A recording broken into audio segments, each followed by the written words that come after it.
happen, but I hear you, brother. Well, listen, I can't thank you enough for your courage and your bravery and for basically standing up and fighting for our rights. I mean, that's what's going on here. We are literally losing our rights. And Yeah. you took one for the team, man. And we all can't thank you enough. I mean, what a difficult thing that must have been for you.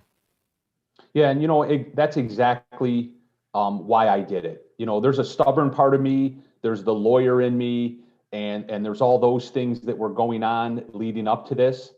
But then in the actual moment, right, when it became 100% real, I had a choice. I had a choice to walk away, say I'm sorry and walk away, or be handcuffed and arrested. And in that moment, you just summed it up. I honestly, I thought of everybody. I thought of the months of listening to people complain about the situation that we're in. I thought about the months of listening to people say that they wish they could do something about this, but they, for one reason or another, they just weren't willing to stand up for themselves and for their children. And so all those thoughts were with me in that very moment where I said, yeah, go ahead and arrest me, officer. Take me away in handcuffs if that's what you got to do. And you knew going to this game, just there's a lot of people who've heard of the story, but just in case some of you guys haven't, and I'll let Chad explain a little bit more, but you went to your son's baseball game. It was outside just last weekend. And you knew you were going to stand up against this idiocy of a mandate that we all know means nothing anyway. And you were going to stand up, and no matter what, even if that meant being put in handcuffs, you were going to stand your ground. You were ready to go to jail that day. That's correct. That's correct. 100%. And your wife was there. Yes, my wife was there. My wife was also maskless, and my wife also refused to leave when we were asked to leave by school security. And then about 15 minutes later, when the police actually arrived, my wife and I had already, kind of pre-discussed that once push came to shove, in fact, if they were going to actually arrest me, because quite frankly, there's some backstory here that we'll get into, but I knew I was going to be the target. Mm-hmm. At that point, my wife left because, we weren't both going to get arrested. Right. We had children and et cetera to deal with. So we weren't going to both get arrested, And but you my wife proved was your there point. maskless. You proved your Exactly. point. I mean, that was the objective of that day, to prove a point to the rest of New York that this is ridiculous. And Yes, you got the message out loud and clear. That's for sure. that was my goal. Good. So I'm going to just play a clip, Chad, of you actually discussing. So first of all, who found out, who like reported you, who had an issue with you and your wife, which, by the way, you were standing about 200 feet away from everybody else. I would say the closest that we ever were when we were there to anybody else was about 150 feet. Okay. So you and your wife are by other yourself. than, just to clarify, other than there was a brief moment, maybe 5 seconds, where the team, when they were warming up, the team, about 15 of the kids, they ran by us maybe 10 to 12 yards away from us. They ran by us as they were going through their warm-ups, so to speak. But as far as where the bleachers were, we were 3/4 of the way down to the left field foul pole at the baseball field. So we were a far distance away from any of the fans, any of the coaches, anyone else that was going to be watching the baseball game that day. Okay. And we all know in New York State, the mandate is 6 feet social distancing or masks if you can't maintain 6 feet, right? Correct. Okay. That's absolutely correct. Okay. And for those of you who are watching, this is Chad Hummel. He's an attorney. He knows the law. So you've done a lot of research into this. I mean, you knew what you were getting yourself into. You know where you stand, and you wanted to prove to Monroe County and the rest of New York State that what happened that day is wrong. It's just it's borderline illegal, and I'd like to think that you're now going to be throwing a civil liberty lawsuit somebody's way in the near future. I mean, I would imagine that's kind of the next step here. So. What's that? Yeah. So I said, I imagine so. Okay. Okay, good. Step number one, yep. step number one, though, will be to I'll have to get the criminal charges dismissed first. I mean, right now I'm being a bit presumptuous, but I believe I'll get the criminal charges thrown out. And then once I'm able to get those thrown out, that would clear a way for me to bring a unlawful arrest cause of action against the school district and the Irondequoit Police Department. Okay. And who initially confronted you when they realized you and your wife, who were standing 150 feet away, even though Cuomo said 6?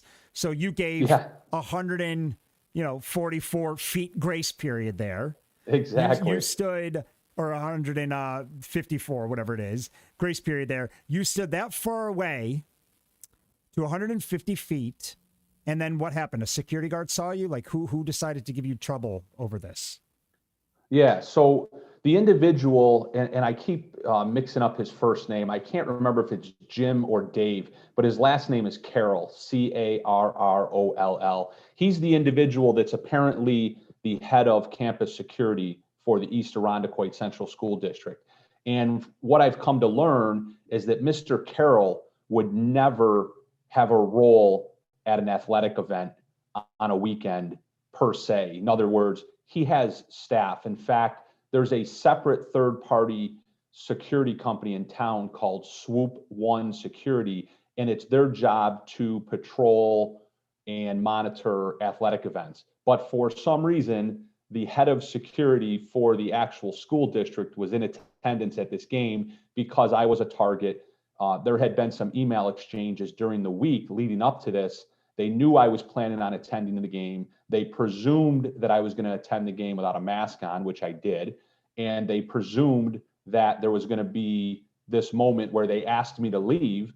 And then I imagine they thought I might back down, but I didn't. So the gentleman made the slow walk towards me and my wife from a long distance away. He walked towards us and he, got right up, of course, within 6 feet of us. So if anyone broke the social distancing rules and the mandates, it was him, not us. Okay. So he violated the distancing rules as he's demanding that we comply with something that's not a rule. Right.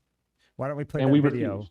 We'll play the video of you in your interaction with this security guard. So he confronted you, and this is what happened. Let's take a look.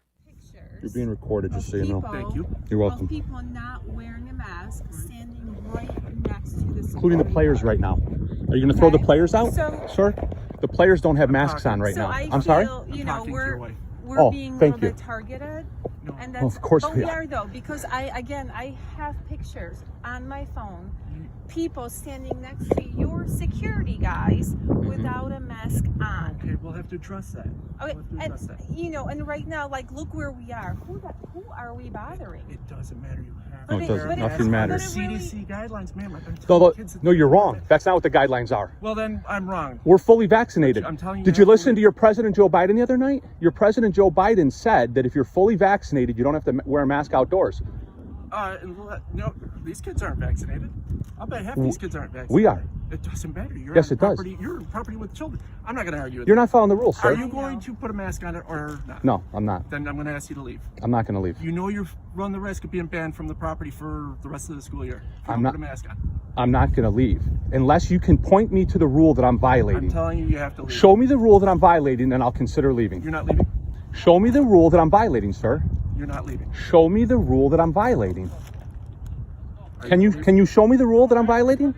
Are you going to leave? Can you I've show explained me? this to you several times. What have you explained to me? Guidelines, you have to wear a mask if you're That's not what school. Kyle Vacanti's email to me said. He didn't say anything about the CDC guidelines. He said it was the New York State Department of Health guidelines, which is what you guys are supposed to be following. And the New York State Department of Health guidelines say that you only have to wear a mask outdoors when you're not within 6 feet of someone. Are you going to leave?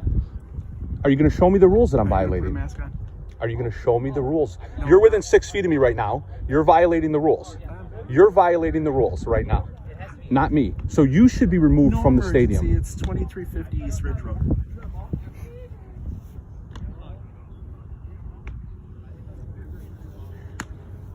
It is. It is who? Jim Carroll, Director of Security. 704? He's calling the police right now to have somebody arrested at his son's baseball game because I'm standing all by myself without a mask on, Gentleman here won't and he put his walked up to mask me on, within and, 6 feet of me. Under CDC guidelines, we had to ask him. It's not CDC guidelines. He can't even cite the guidelines because he doesn't know what they are. He just knows that he's told to do this, so he's doing it because he's a puppet like everyone else is around here. We're in the back baseball field.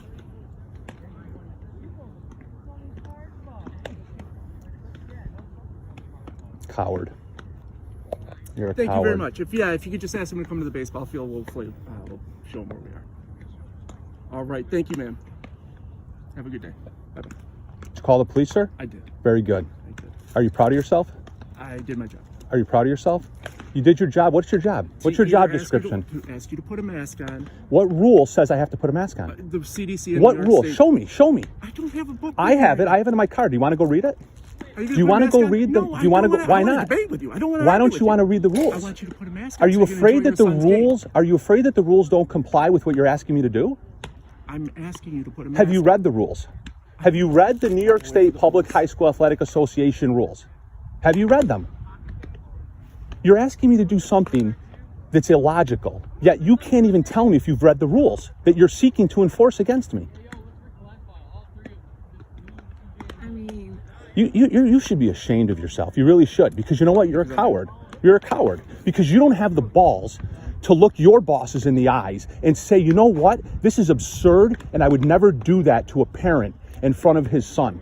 But I'm going to stand my ground, and if you want to arrest me, that's fine. I'm ready to rock and roll, okay? That's fine. And you know what? You guys are going to be slapped with such a civil rights lawsuit, you won't know what hit you. You're going to be like Carm Gamina pretty soon, because people like Carm Gamina don't have any courage to stand up and do the right thing. You're hooking your wagon to the wrong train, sir. So, Chad, you know, it was great to hear you kind of basically tell this guy that he should be ashamed of himself. I mean, everything that he did that day, and it was just wrong on so many levels. And I love that you asked him, show me the rule that I'm violating, and he just couldn't do it. Yeah. Yeah. And here's the key. And, you know, it's interesting because I spent a lot of time in anticipation of this, you know, essentially thinking this through and how it was going to go. And now it happened. And I've spent a lot of time thinking about it since. And I've watched that video multiple times, and I've done other interviews like this. And something just occurred to me for the first time when I was watching the video just now. And that is that the first thing that he said to the 911 operator when he called was, number one, I have a gentleman here that refuses to put a mask on. All right. So there's two things going on there. Number one, my wife didn't have a mask on either. So that gets inside of his mind to show that he was targeting me. And again, because I'm the one that's been vocal against the school district for a year on all of these masking mandates, et cetera. So he was targeting me, not my wife. He didn't tell the 911 operator that I have a couple here that won't put their masks on. That was the first mistake he made. He was targeting you specifically. Correct. Because if you were both committing a crime, you'd say there are two people here committing a crime. Exactly. There's a male and a female, not just this one guy, while your wife is sitting there maskless right next to you. Exactly. And she was the first one that engaged him, as you saw on the video. Mm-hmm. So, and then more importantly, the mistake that he made was he said that the reason why he was calling is because there was somebody not wearing a mask. And this gets to the crux of why the arrest is entirely unlawful. Mm-hmm. And that's because, yes, schools and their staff can request you to leave their property if they have a lawful basis to request you to leave. Right. And if you refuse to leave at that point, if you're breaking the law and you refuse to leave, then the police do have the authority to come and arrest you if you refuse to leave. But he didn't call 911 and say, I have a gentleman here that just assaulted somebody. I have a gentleman here that just broke the law. What he said was, I have a guy here that won't wear a mask. Right. It's not illegal, right? It's not illegal to not wear a mask. It's not even in violation of the mandate to not wear a mask outdoors 150 feet away. So he already established that the arrest is unlawful right there in that phone call. Right. And everybody seems to want to just make up their own rules. I mean, he kept saying, well, sir, according to CDC guidelines, first of all, there's nowhere in the guidelines that says you have to wear a mask outside. Biden came on and said some dumb shit the other night about, well, you guys can all go outside now, and if you're vaccinated. It's like, what? Biden, where did that come from? That was never even a freaking mandate to begin with. Correct me if I'm wrong, Chad, because you're the lawyer here. The only mandate that I'm aware of is that you must wear a mask, or we're asking you, because again, it's a mandate, right? It's not a law, so you don't must do anything. Wear a mask within 6 feet. Other than that, stay 6 feet. I mean, it's as simple as that, right?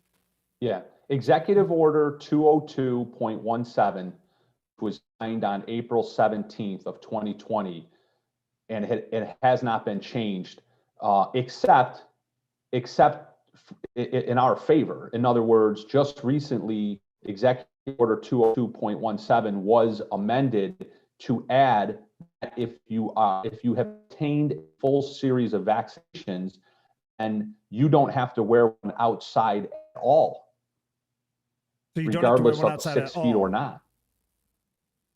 All. So as of right now, nobody needs to wear a mask outside. If you have a full series of vaccinations. Oh, if you're fully is what vaccinated. Okay. Correct. Which, oh, by the way, let me just clarify something. That's why I told him we were fully vaccinated. In the interest of full disclosure, I have nothing to hide. I'm not fully vaccinated. Okay. I I was shocked when I heard you say that, because just so you know, there's people. So now everybody watching the show, don't worry. Somebody even wrote a comment. Aaron Prince wrote, vaccinated? I'm hoping that's a hypothetical. Chad seems too smart to take that garbage shot. 100%. Yes. And I was worried about that. So Aaron, I know who Aaron is on Facebook. No worries, Aaron. I'm not vaccinated. I never would get vaccinated. That was a setup. Right. I set them up for the unlawful arrest because they would have had to have inquired, sir, are you fully vaccinated? Because as you heard that idiot say, the CDC guidelines. Yeah. Well, if we were following CDC guidelines, and if he was worried about CDC guidelines, he would have had to have asked me, are you vaccinated? Have you been fully vaccinated? Because if you're fully vaccinated, then you don't have to wear a mask. So leave me alone. Yeah. Which, so to be honest, I set these guys up. Right, yeah, and that was a great setup. And Chad, I can't even believe that people are allowed to ask you if you're fully vaccinated. Is that not a complete violation of HIPAA laws? I mean, don't we have HIPAA to protect us from this exact question? How are these guys getting away with all this? Why is this even being allowed? So that was the one thing that he didn't, that was the one trap that he didn't fall into that I was hoping he would. After he spouted off about CDC guidelines, and then I hit him with, well, I am fully vaccinated, I was hoping he would then ask me, oh, well, prove it. Show me that you're fully vaccinated. Because then he would have violated HIPAA there. And so, but he didn't take that bait. But I mean, this is like 1960s, and this is 1960s mafia mentality right now. Nobody in New York cares about the law. This is a very dangerous territory and road that we're going down right now. Everybody's making up laws as they go. Everybody wants to be the big, the big man on campus, puff their chest out and attack everybody who's not following these mandates that aren't even laws in the first place. And besides, it's not like you were inside. You were outside. So you were 150 feet away from the next person, minding your own business with your wife. This is the level of insanity that we're getting to in this state. It's not even in America. It's New York State. Yeah, it's almost indescribable. You wouldn't believe it unless you had just watched and seen it for yourself. Right. I mean, I really don't understand how you could possibly how this cannot get dismissed. And I hope to God it gets dismissed. I hope, and if it doesn't, then we know New York is corrupt. Because we know for sure, 100%, the only way that you are allowed to be told to leave a school campus is if you gave them a reason, an unlawful reason, right? Correct. And you were Correct. not. So you did nothing illegal, and that is the key word here. So I don't understand why why the judge or why the superintendent hasn't already called you with an apology. No, actually, they doubled down. Instead of an apology, the superintendent, Mary Groh of East Arundecoit Schools, doubled down, and she had an employee of the Swoop Security Company trespass on my personal residence, where there's actually a no trespassing sign. They trespassed on my personal property, walked up my driveway, almost walked my garage where my son was, and then taped a notice to my door telling me that I am no longer allowed on school property at all, at any time, anywhere, Not even, not even to drop off my kids from my vehicle. and not even go to your son's graduation now. Correct. Not even graduation. Correct. And So again, they doubled down. They doubled down based on nothing, a whole bunch of nonsense. Based on nothing. They have, I mean, to be honest, and again, I know this isn't the end of you. You're going to keep fighting this. I know. And I know there's a lot of people around the Rochester, New York area who are ready to rally on your behalf. What would be nice to know is if we all have a leg to stand on for standing up for our rights, or is corrupt New York going to throw all the law out the window and haul everybody off to jail for nothing? I think that's what everybody wants to know, and they're ready to fight with you. Yeah, well, all I can tell you is they hauled me off to jail. So certainly it's possible that they would, but that was a risk I took, and I can't manage everyone else's risk. Right. In a perfect world, I'd love to see you guys all do it. That's why I did it. Yeah. Because I did want to rally the troops. I did want to kind of throw that spark on the kindling. But we'll see what happens. Let me just clarify one thing too. I know it's been put out there that my court date is going to be May 11th at 9 a.m. However, I just found out about an hour ago. I'm not sure if there's more shenanigans going on, but the case has already been removed from the judge that originally had it, and it's been kicked the next day, May 12th at 5:30. So May 12th at 5:30, next Wednesday.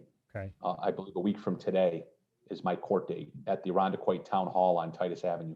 Okay, good. So we'll have to rally for you that day. And when you go to court, what do you expect to happen on that day? Are you just going to try to get this thing thrown out in the first day? Say, listen, this was completely unlawful for them to remove me. I expect this to be dismissed right here today. Is that will that be your objective for your first day in court? It will be. However, let me say this. The first court appearance is typically just what's called the arraignment, where simply the judge reads you your charges, and then you're in and out in a few moments, and they kick it down to the next court date.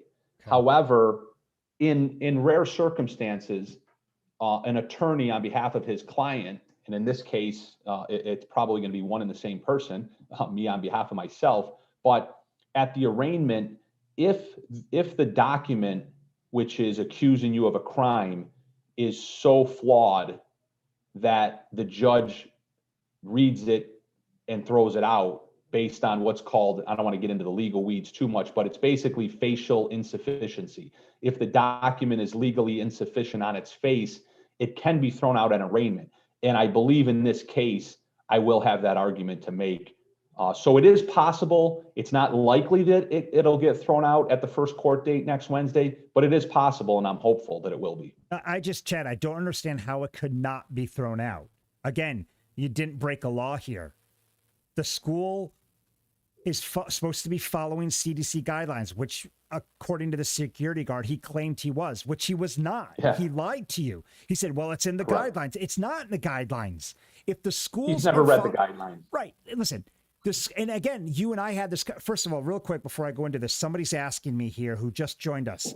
Patrick says, I might have missed it, but what were the arrest charges? Can you just remind everybody who's coming late to this show? Yes.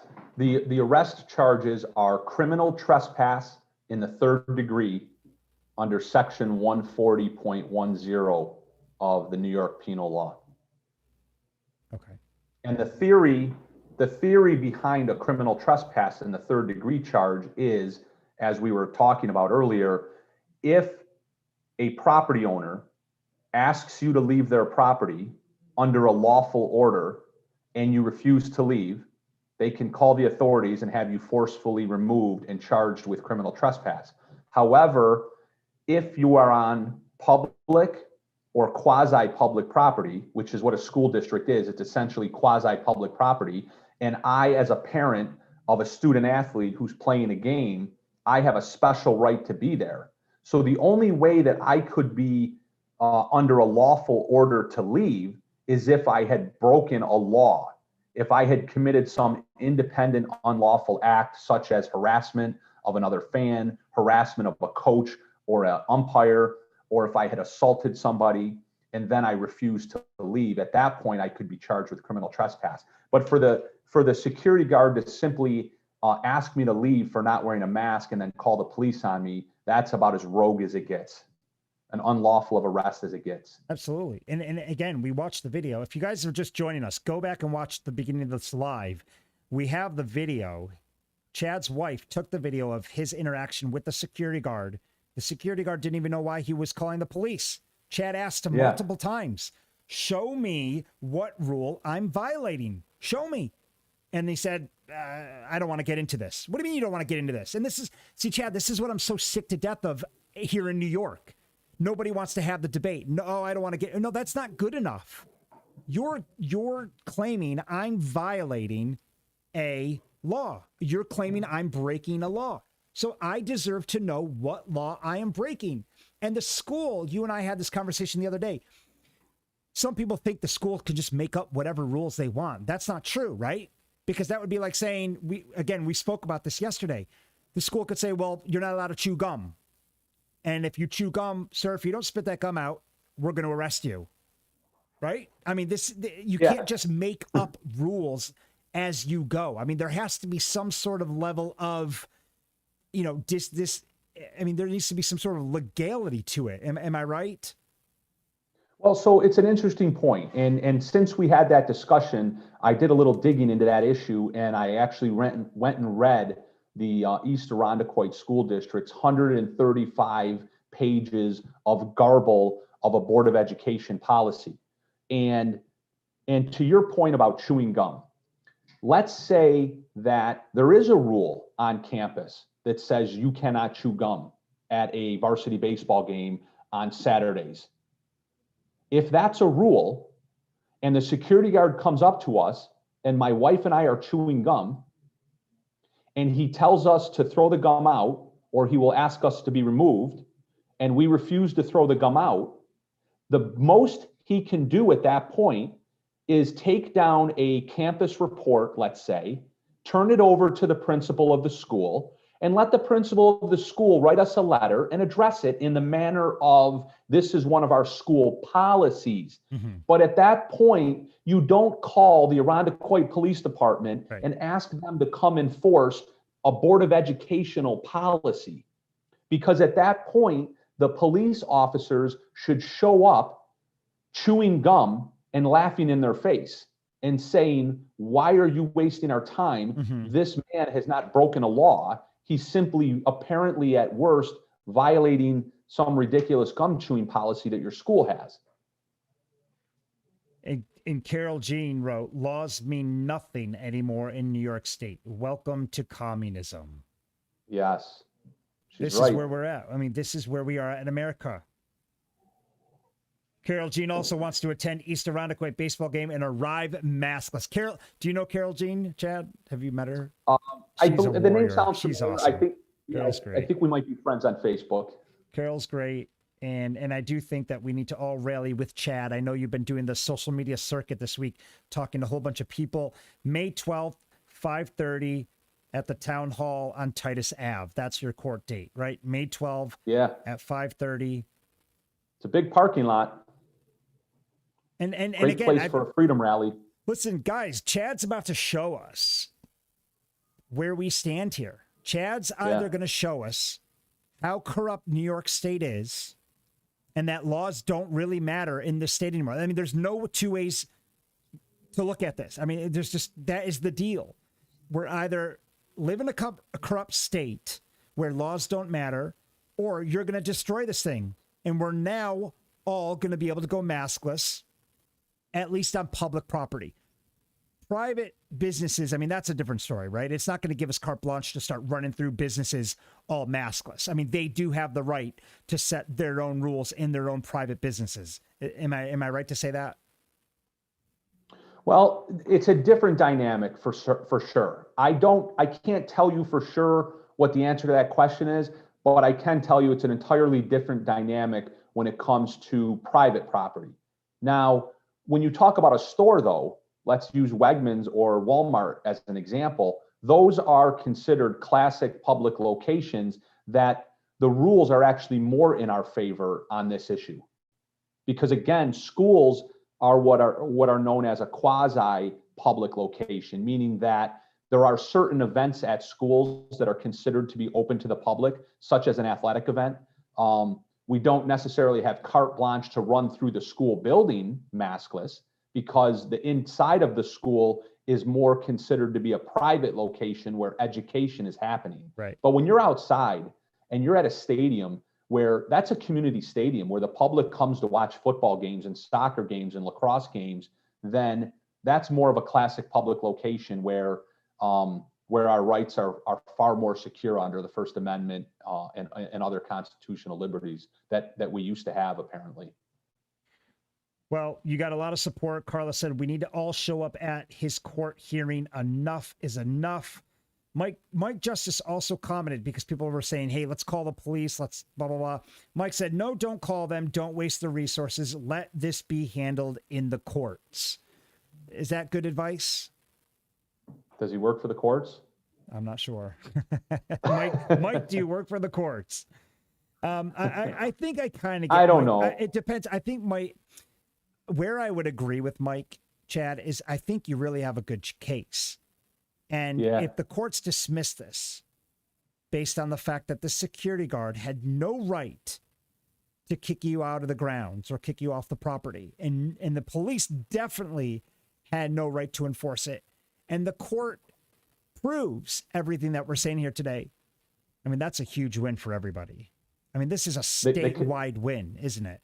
Yeah. That could be that, and to Mike's point, that could be celebrated the following night, let's say. Right.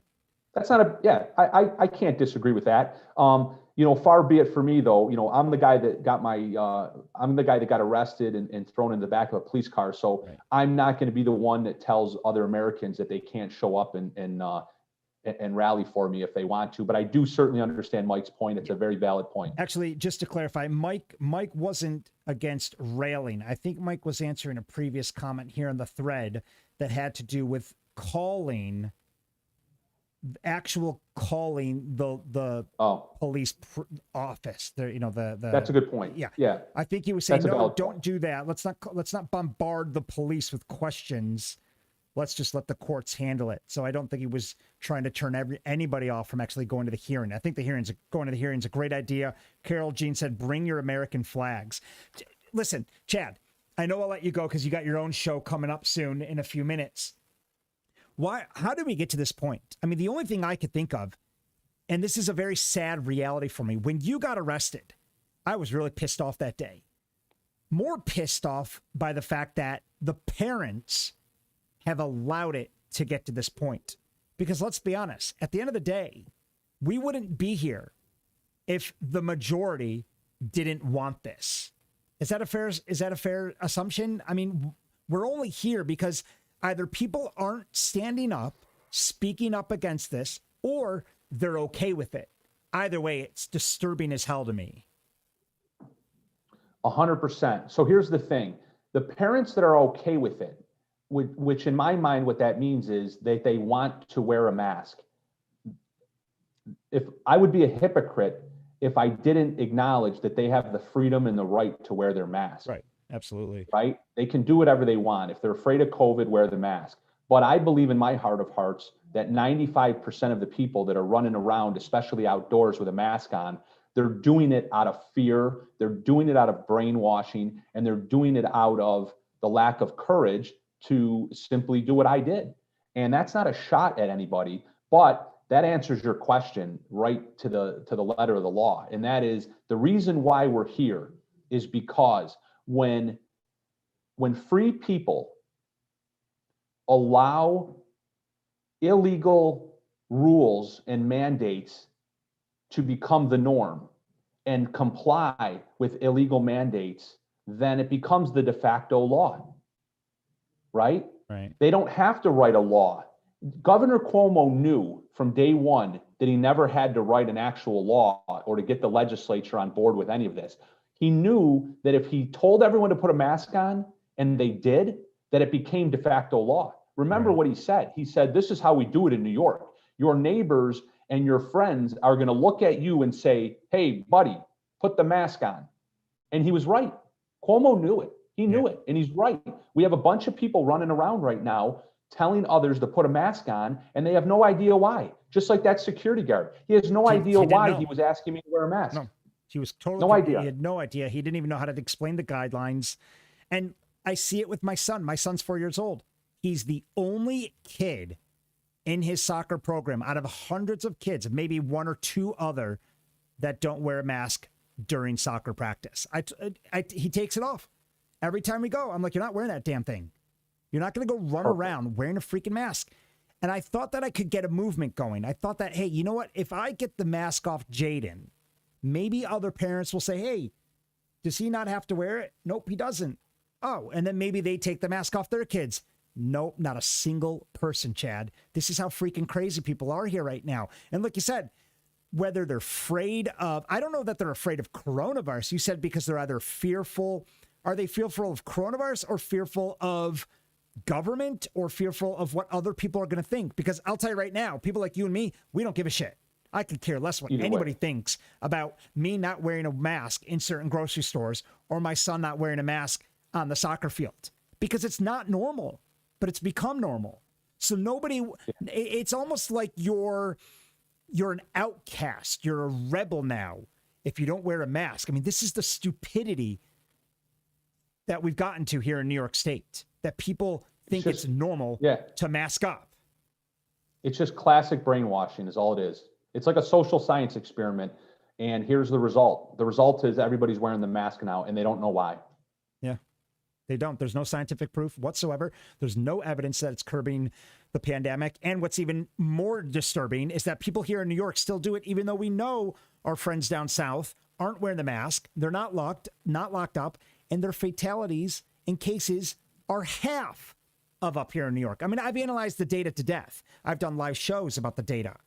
I've compared New York State and California to Texas and Florida, and we smash the records as far as cases and fatalities are concerned. We take the cake. We are the highest number of COVID fatalities in the country, New York and California, masked up and locked down. It makes no sense. It's just like the gun laws. Wherever the gun regulation laws are the strictest is where they have the most gun crime, right? But they don't care. They never analyze the data. They're just analyzing their tyranny is what they're analyzing. It's absolutely disturbing. And we need to wake up. We need to support you, Chad. So we'll do our best. We'll try to rally the troops. Chad's court date is May 12th, you said, right? May 12th, 5:30 at the Town Hall on Titus Avenue. And that is in East Irondequoit. That's in the town of Irondequoit. The town of Irondequoit. So it's the town of Irondequoit, May 12th. Carol Jean was kind enough to throw it in the comments. Guys, we got to get down there. We got to support Chad. I'm hoping for a big win for you, and I'm hoping we can finally take these goddamn things off because of what you just did to prove a point. So, Chad, I can't thank you enough. We all owe you a round of applause, and whatever we can do to help support you moving forward, besides actually showing up with you maskless. That's a given. But if there's anything else we can do, you got to let us know. Thanks so much, Chad, for coming on today. Thank you so much, Matt. I appreciate it. I'll talk to you soon, buddy. All right, guys. And just so for everybody else, Chad goes on now at 4 o'clock with Kimberly's Revolution. You got to go on to Kimberly Ray. They live stream from their podcast studio over in their offices. Kimberly's Revolution. Is that it, Chad? Is that how does everybody find you on your 4 o'clock show? Yeah, so we're on YouTube live stream, Kimberly's Revolution YouTube live stream. We also have a Facebook page, but I believe it's a part of the private group. So you have to go to Kimberly's Revolution on Facebook and click like, and then I believe you'll be able to find it that way. Otherwise, it's on Apple Podcast, and you can find it on YouTube later on if you want to watch it other than live. So awesome. So that's Kimberly's Kimberly Revolution. Ray. What's that? Kimberly's Revolution. Kimberly's Revolution. Search it. They go on in 5 minutes. I'll let you go, Chad. Thank you so much for coming on, and we'll talk to you soon. Thanks, guys. We'll see you tomorrow Thank at you 3 so much, o'clock. Matt. Thanks, Chad. Good night.